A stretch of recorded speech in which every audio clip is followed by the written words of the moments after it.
Hello বন্ধুরা, আমি Shabana hair স্ট্রেটনিংয়ের আরও একটা নতুন টিউটোরিয়াল নিয়ে তোমাদের সামনে হাজির হয়েছি।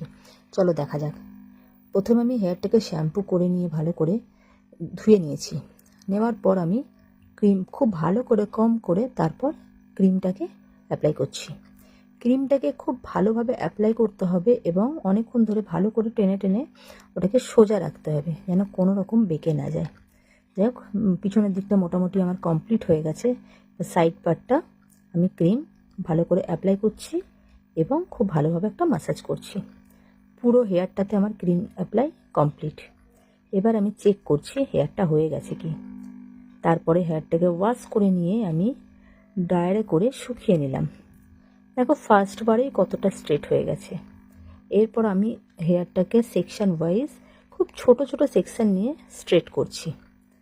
খুব কম সেকশন না নিলে হেয়ারটা খুব ভালোভাবে স্ট্রেট হবে না।